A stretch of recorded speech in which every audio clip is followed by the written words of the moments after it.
दुनिया में तरह तरह के सांप हैं। सबकी अपनी अपनी अलग विशेषताएं हैं। लेकिन एक चीज है जो सभी सांपों में कॉमन देखी जाती है। वह है जीभ। सांपों की जीभ आगे से दो हिस्सों में बटी होती है। सांप की जीभ सदियों से वैज्ञानिक के साथ लोगों के लिए चर्चा का विषय बना हुआ है। आइए जानते हैं इस तथ्य को कि सांप का जीभ बीच में कटा क्यों होता है। सांपों में देखने और सुनने की शक्ति काफी कम होती है, इसलिए कुदरत ने उन्हें जीभ दी है ताकि वे इसका इस्तेमाल करके देख और सुन सके। इसके साथ ही सांप जीभ के जरिए सूंघने और आसपास का तापमान जानने के लिए भी करते हैं। अब सवाल उठता है कि आखिर सांप की जीभ कटी क्यों होती है। इसका एक सामान्य सा उत्तर है कि सांप अपने जीभ के जरिए ही शिकार पकड़ता है और ये कटी जीभ सांप को शिकार के बारे में उसकी गर्मी, दूरी और दिशा सब बता देती है। कटे होने के कारण जीभ को अधिक फैलाव मिलता है जो शिकार को पकड़ने में मदद करती है। पर इसका एक धार्मिक कारण भी है। सांपों की जीभ दो हिस्सों में बटे होने के पीछे एक कथा मशहूर है। इसका वर्णन वेद व्यास द्वारा रचित महाभारत में मिलता है। कथा के अनुसार महर्षि कश्यप की 13 पत्नियां थी।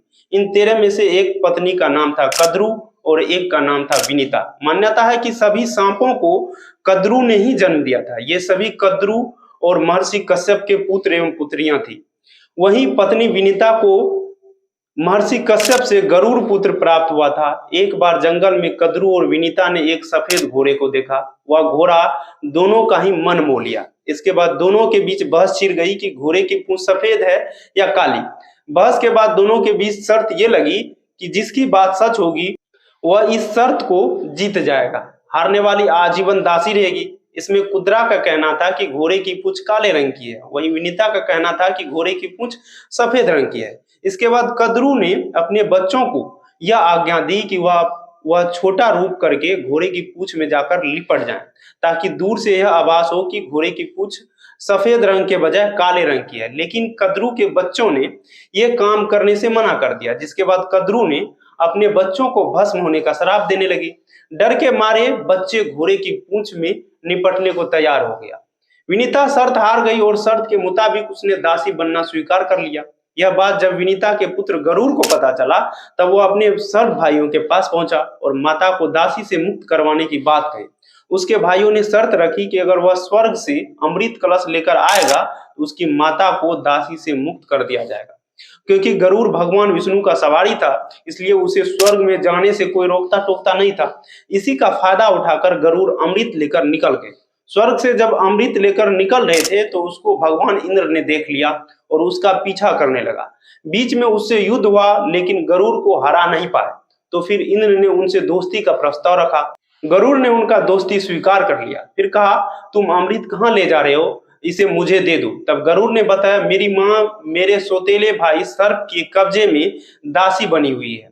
उसे यह अमृत देकर मैं अपनी माँ को उनसे मुक्त करवाऊंगा। फिर इंद्र ने कहा, सर्प को यदि अमृत मिल जाएगा तो वह पूरे दुनिया को विनाश कर देगा।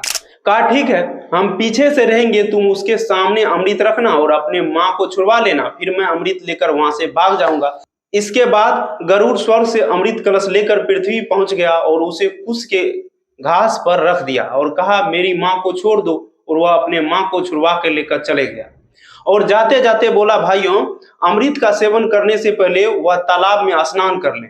जैसे ही वह स्नान करने गया, इतनी देर में भगवान इंद्र अमृत का पीछा करते हुए पृथ्वी तक पहुंचे और अमृत का कलश उठाकर वापस स्वर्ग लौट गए।